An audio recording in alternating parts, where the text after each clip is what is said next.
Tonight's story is about insecurities, the lack of truth, the lack of transparency, and betrayal that leads to death. I remember the quiet first, not the argument, not the words, quiet.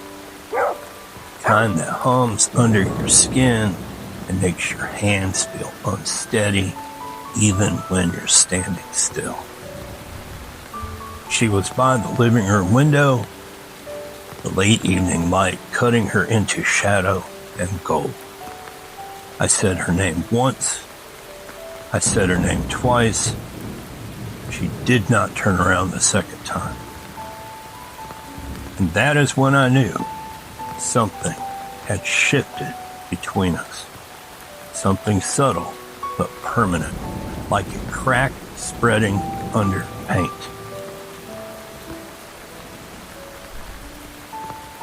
You know, you can tell when someone has already left you. They start speaking in summaries and conclusions.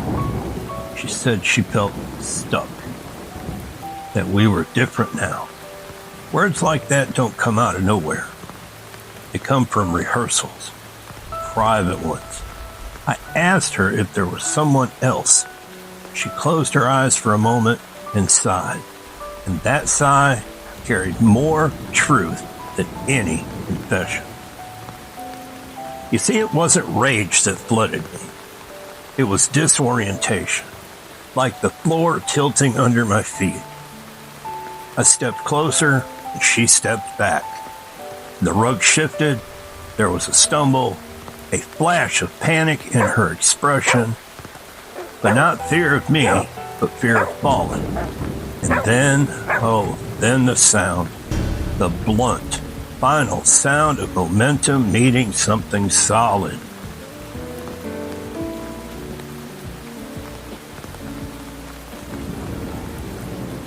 Afterward, I waited for movement, for a sign of breathing, maybe even for correction, but none came.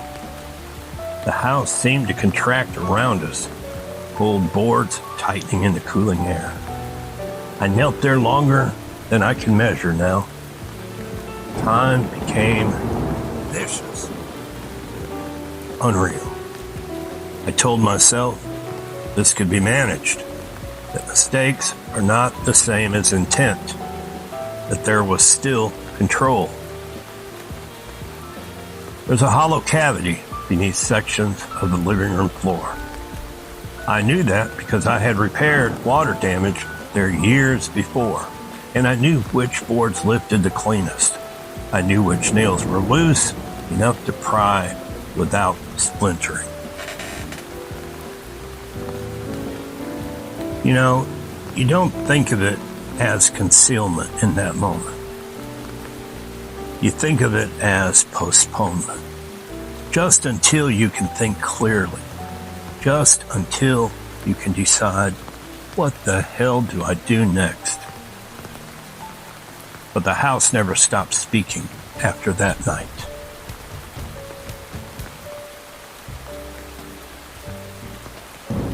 Detective Mara Ivers arrived the next morning to a house that looked staged for a photograph. Couch cushions were aligned, kitchen counters spotless, the air faintly scented with disinfectant layered over something metallic and faint. She stood in the doorway a moment longer than may be necessary, and 12 years in homicide had trained her to read spaces the way other people read faces. Daniel Mercer greeted her with measured composure. His eyes were dry, his tone controlled. He reported his wife missing at 7:12 a.m., claimed she must have left before dawn, needed space after a disagreement. He described the disagreement as nothing serious. The neighbors described shouting 3 nights prior and a heavy thud, then silence, but no one called police. You know, arguments happen, doors slam, and life continues. Detective Ivers moved slowly through the living room. The rug caught her attention immediately. New fibers against worn hardwood. She crouched, pressing her palm flat across its surface as if testing for warmth. "When'd you buy this?" she asked without looking up. "Last week," Daniel answered quickly. Too quickly.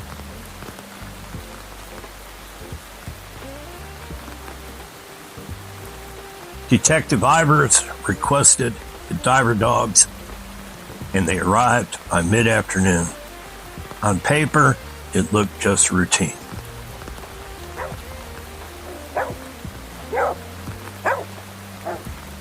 So the investigation pressed onward. Detective Mara Ivers returned to the Mercer home with a forensic team. Her steps deliberate across the living room floor. Every plank, every crack demanded scrutiny. She had learned long ago that small details became confessions in time, and the new rug was peeled back carefully. No stain, no blood. Yet beneath the surface, old wood absorbed secrets in ways the eyes cannot read. Dust particles floated in the light beam as if suspended in memory. Daniel Mercer remained outside, his composure taut, but it was fraying. He watched the floorboards being lifted with polite attention, but his breathing, it betrayed him. Subtle, shallow, the kind of rhythm that comes from anticipating exposure. He kept repeating in his head that it had been a mistake, that control had been maintained. Control doesn't exist in moments like these.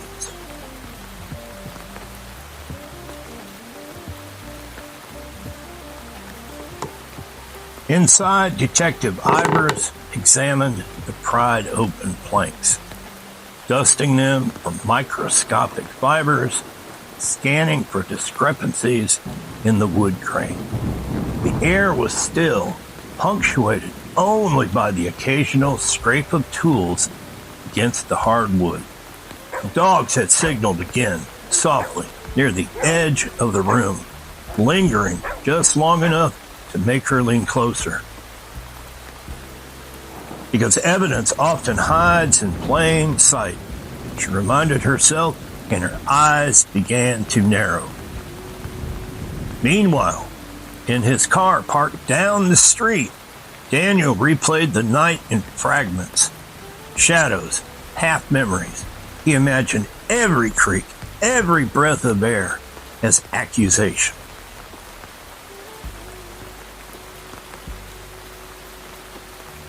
And of course, he told himself he hadn't intended it. That everything was containment, necessity, correction. Yet the sound of pried floorboards through the rain-soaked streets screamed the exact opposite. Reality had its own timeline, and it was catching up to him.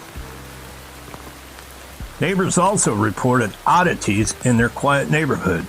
Doors left ajar, lights flickering late at night. Ivers recorded each account meticulously, threading together a web of small inconsistencies.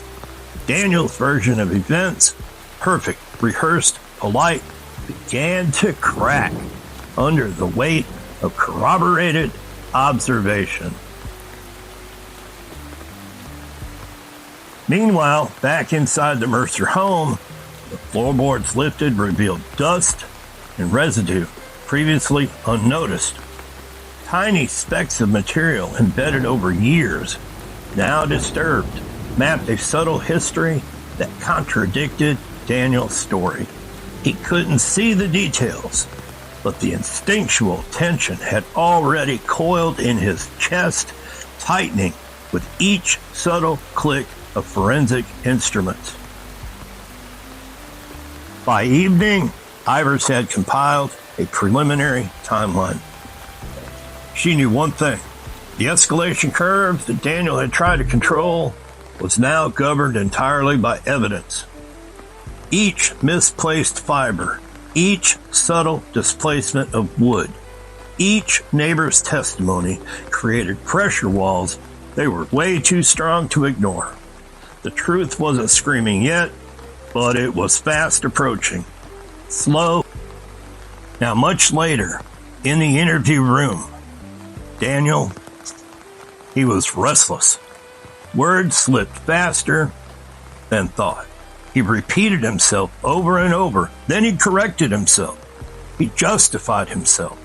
His hands trembled slightly. Detective Ivers leaned back and let silence stretch. Silence is a weapon sharper than interrogation questions.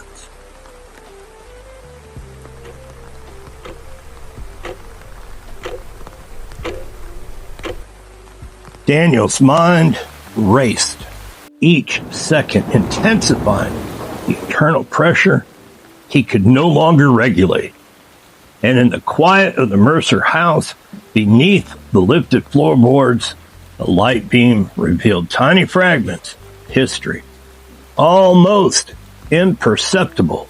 It was proof of unseen movement, of missteps in a night that had seemed so controlled at the time.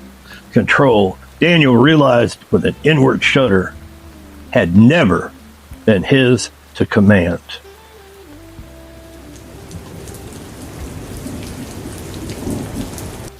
It was then, in the dim glow of the lifted plank, that the house seemed to whisper what he already knew. The walls and the floors always remember. The truth, long delayed, would not be contained.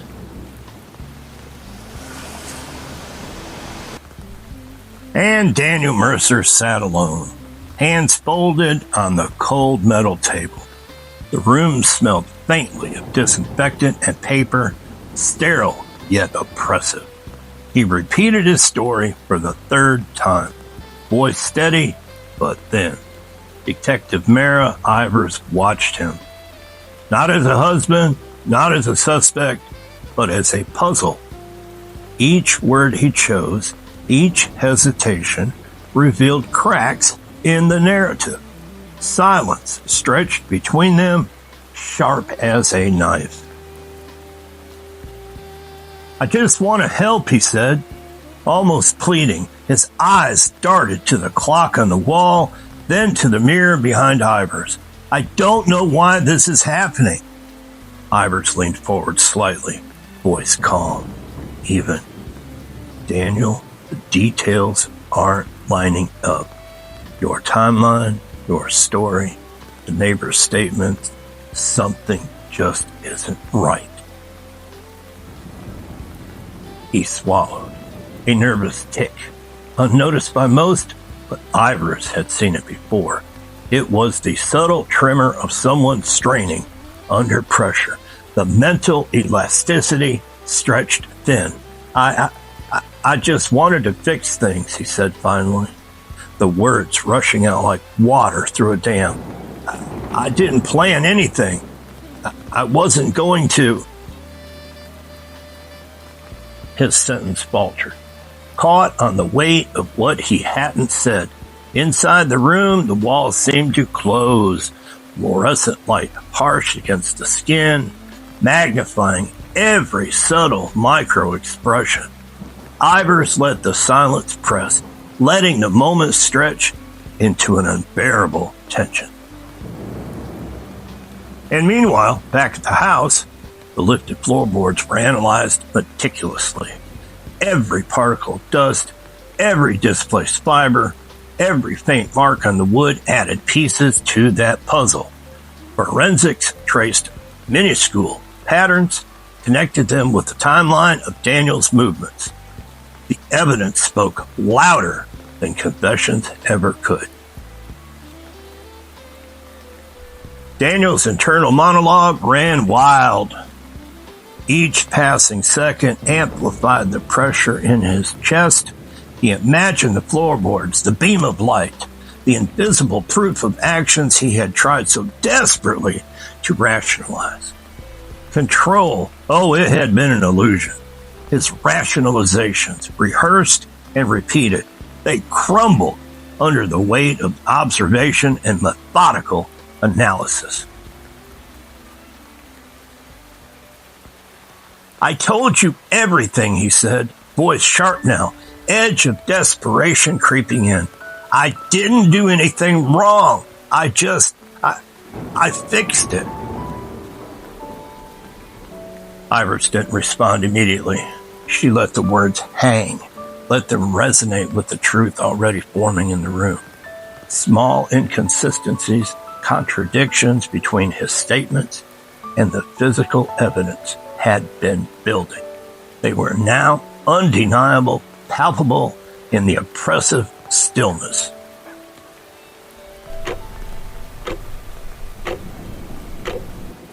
And finally, he paused. His eyes flicked down. His mind raced through fragments of the night he had tried to control so desperately. The slight creak of a floorboard, the stumble, faint sound of something shifting beneath. Each memory, once compartmentalized, now collided with reality. The walls of the interrogation room mirrored the pressured walls in his mind, and both were closing in relentlessly. You didn't mean for this to go so far," Iris said gently, but there was no comfort in her tone, just observation and just a fact. Daniel's shoulders slumped slightly. The dam finally broke internally, though his voice stayed restrained. It got out of hand," he admitted finally. "I couldn't stop it. I thought I was in control, and I was damn wrong."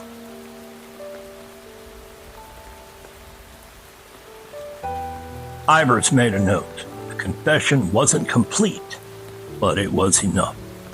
The pieces of evidence, the fibers, the dust, the subtle misalignments in floorboards, all had conspired to expose the truth. Reality had finally overtaken his story. And outside the interview room, the forensic team continued processing the Mercer house. Slowly, deliberately. The house, patient and silent, had kept its secrets long enough. Once light had touched the boards, once observation began, it could no longer protect him.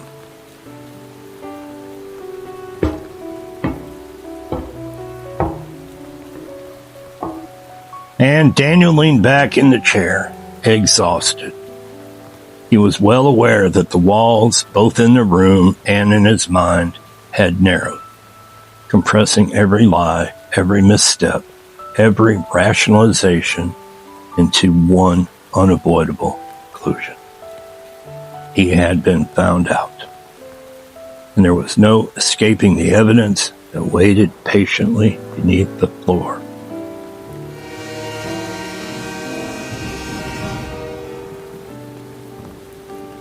The interrogation room was silent again. Oh, but the tension did linger, unbroken. The escalation curve had reached its apex, and in the Mercer house, beneath the newly revealed floorboards, truth lay exposed, patient, unyielding, and final.